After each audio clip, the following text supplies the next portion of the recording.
Welcome back, everyone. My name is Ember, and today we are continuing our One Piece journey with Volume 26. We are finally jumping into Skypiea proper with this one. So this covers chapters 237 to 246. So this is right when they show up on the White Sea up in the clouds, and goes all the way up into the start of the battle with Satori, one of the Kami's vassals. So this one was very... I'm trying to come up with a word for what Oda does here. It's a lot of world building details, but not like this is information that's going to be relevant later kind of details. Just like a lot of details that just flesh out that particular area just to give it more life. And that's a lot of what this chapter felt like. So for better or for worse, some of it felt a little too dense at times. A little bit of it was like especially when they were going on about the dials and they were just rattling off different dial types and stuff. It got a little dense, but overall I like that it's adding so much life to this brand new fantastical place. And this place is pretty cool. I'm not super like the dial thing, it's a little simple, so I'm not totally blown away by it, but it is functional in its sense. And the ones that actually get used, like the wind dials and stuff like that, are pretty fun to watch. Though whatever that Wave Riders thing was that Luffy and Nami were riding was pretty cool. And also there's just a ton of details that are relevant to more like plot-based world building, like the political structure of Skypiea, which is surprisingly primitive, but also very complex. Like it is a theocracy, basically, I guess there is a god, Kami Eneru. I don't think we've actually seen his face yet in this, but clearly very fucking powerful with this just giant god blast we can see. Oh yeah, we do get... Oh wait, no, that's not him. Just clearly an absolute fucking monsterfully powerful guy who can just smite people. But, and just this idea of all of the citizens of Skypiea basically just worshipping him as a god. And then there's like this whole military force that's like, I guess like there to just protect. It's weird, like, on the one hand, it's like they punish people solely for offending Eneru, but also it's like they are kind of protecting them, I guess, in a sense. So it's an interesting system they have set up here. And also led to a pretty decent emotional moment as well with Conus, and how the Straw Hats kind of view the people here. Like, there's as the story goes on, like, after Zoro and Nami and such get basically kidnapped by the... Well, okay, let's back up a little bit. So, like, on their way up, they basically get scammed into committing a crime by this old lady. It's like, either pay the toll, or you could just go in for free. Why not? Like, so, definitely a bit of a catch there. So, there's definitely this notion of, the outsiders are very much not welcome here, but we'll let you in, but you'll have to pay the price for it. So, very insular, isolated kind of community. But even still, there are people like Conus and her father, who are just more welcoming to them. And so, okay, I'm a little sleepy today. I'm trying to get everything. This was a bad day for me to be sleepy and to read this particular volume just because there's so much information about it. But yeah, and then it leads into basically Conus is like and her dad are forced to, like, betray the Straw Hats. It's revealed that they were the ones who kidnapped half the Straw Hat crew and sent them to the altar. And then the other half they were going to try and betray in town. And then there's that turn where, Conus just breaks down and reveals that the scheme that they were doing. And their response from Luffy and the crew was really cool. Like, instead of, like, I can't believe you betrayed us like this, it was, if you knew this was going to happen the whole time, why didn't you tell us in the first place? Like, they were very forgiving of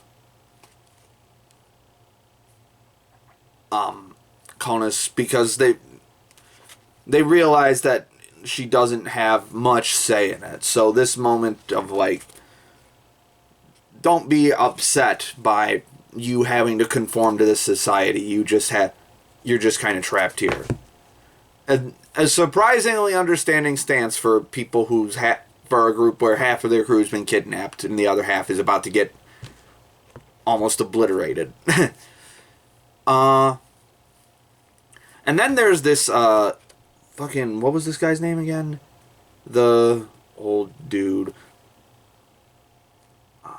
Fucking Damn it, I just looked up his name the other... Oh, Ganfor. Yeah, Ganfor. Like this dude. Real, just old guard. He reminds me a bit of the mayor from Arlong Park in a way. I think a lot of mayors, actually, he reminds me of throughout One Piece. This, like, old guard guy who's, like, trying to do the right thing based on, I guess, what was in the past. So we're of what the past was like, I guess. And I don't know, because he's referred to, Conus, I think, refers to him as Kami at one point. So, I'm very interested in seeing where this plot is going. Like, we've already gotten so much information up front. Almost too much information, in a sense. And just seeing how it's gonna get pieced together as this arc goes on, it's going to be interesting, because I think there's still, like, another 5 or 6 volumes of this arc. I didn't look up exactly how long it goes, but it's a beefy one. So, yeah, and just the general personality of him, just this, like, old, like, very honorable kind of old gentleman-like guy. Almost yeah, just sort of a chivalrous kind of vibe to him. I like that. And then there were also just some cool action bits in this volume. We got to see a bit more of what Robin can do with her power. I really liked that it's not just her arms she can manifest. She can manifest any part of her body. She manifests, like, eyes on Luffy's arm, and then manifests, like, hand on hand on hand, or arm on arm on arm, just to grab Usopp before he falls out of the sky. Really interesting power set here. I'm also very interested in seeing what Satori's power is, because it almost looks like an explosion when he touches people, when he, like, hits them with his palm and such. And the fact that he's able to read Luffy and Sanji's movements, I don't know if that's a devil fruit power or if that's just him being well trained. I guess I'll get to see as this arc goes on. I will say I can't pull one out of my ass right now, but there were definitely some action panels that were a bit more cluttered than I would have liked. It's starting to get very dense. And that just sort of varies from... I'm used to that with a lot of shonen. Like, it just sort of varies from fight to fight on the clarity based on how... based on the different power sets used. Oh, and the bubble thing. That's really interesting. Just the bubbles, like, basically concealing a random surprise. One of them had, like, a snake in it. The other one just exploded. I really like that. There were some just... Yeah, and there's just some really strong comedic paneling in this as well. Again, like some. Again, I don't know if it's just me missing something, but in general, the comedic beats are very good, but sometimes there will be so many speech bubbles in one area that A, it's hard to see who's saying what because there's so many characters around at the same time now, and B, it's just so cluttered that at some time I almost feel like it's a translation issue almost, like something's being lost in translation, like there's a joke that gets left out or something. I don't know, but sometimes it gets a little dense to mostly the comedic moments. It gets very dense to read when it's mostly dialogue based. When it's like visually based, the comedy is really strong and it's good.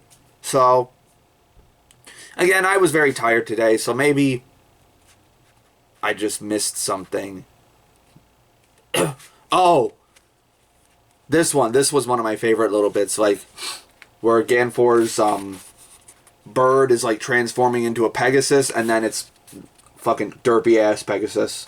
Because and like this silhouette looks so fucking cool here, and like badass and majestic, and then and it doesn't like technically lie either. Like this is the silhouette that we see here, so nice little bit of comedy there. I think that's about all I have to say on this one.